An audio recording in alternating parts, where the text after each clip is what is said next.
Let me tell you a story. Watch. There once was a renowned Zen master known for his incredible archery skills.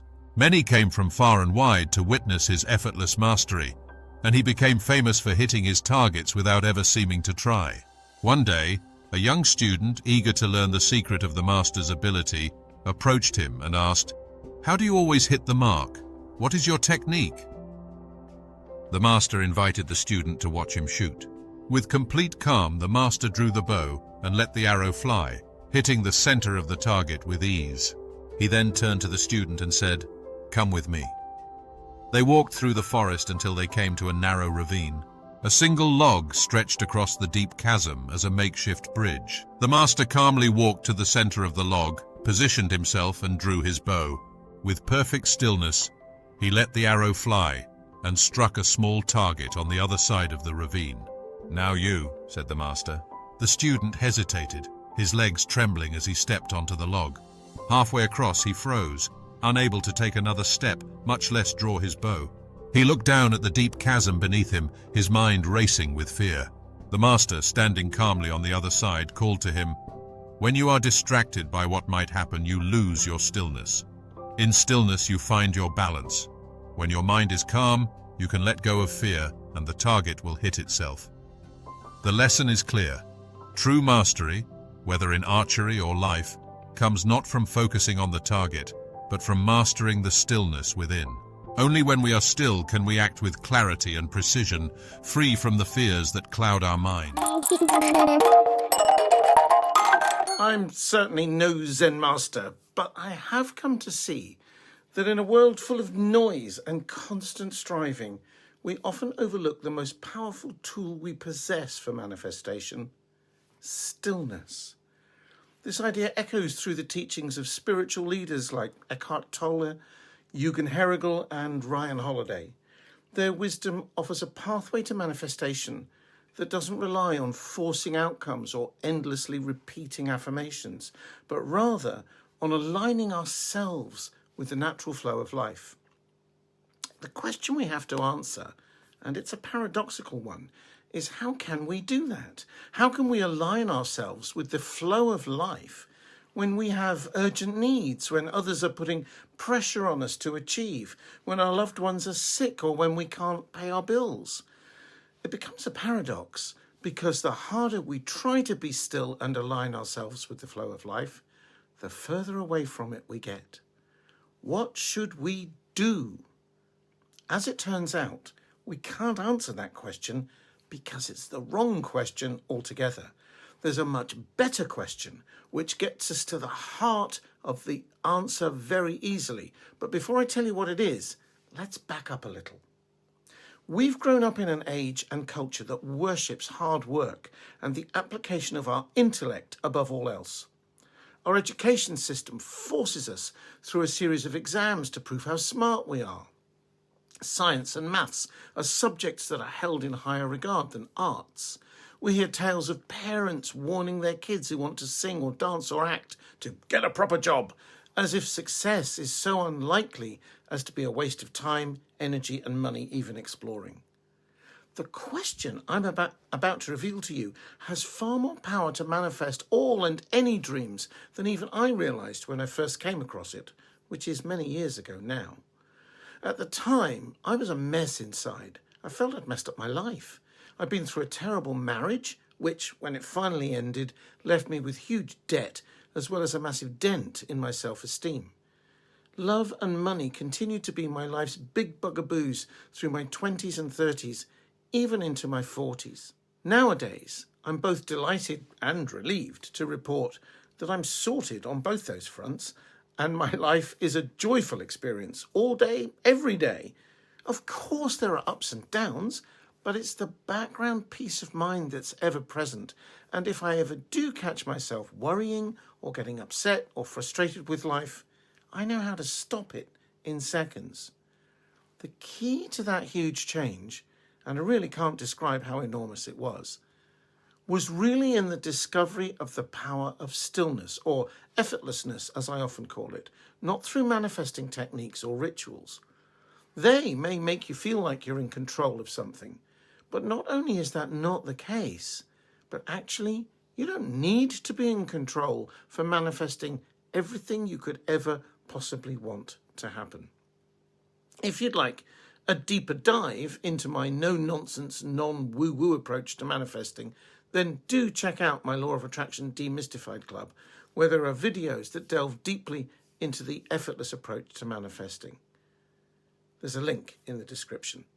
In fact, as I record this, members will this month, October 2024, get a massive discount off my entire Manifesting Demystified program. The coupon is for members only, so if you want it, now's the time to join. The ease with which things manifest for me, and by things I mean everything, people, circumstances, opportunities, and yes, most definitely money, isn't something I've mastered that will take you years meditating on a mountaintop to fathom. You can do this today. In fact, you can do it already. The difficulty isn't that you can't or that you don't know how. It's that you don't trust it. And you're likely to not believe me when I tell you how it's done, beginning with this one single, ridiculously simple question. The reason for that is, as I've said already, we treat manifesting like we treat, say, learning to play piano or speak Japanese. If you're a native Japanese speaker, substitute another language, probably English. It's only a metaphor. We expect it to take practice. We forgive ourselves for making mistakes because we know that hard skills involve plenty of them along the road to mastery. We think we have to understand energy, metaphysics, and heck, even quantum physics, which even Einstein had trouble getting his head around.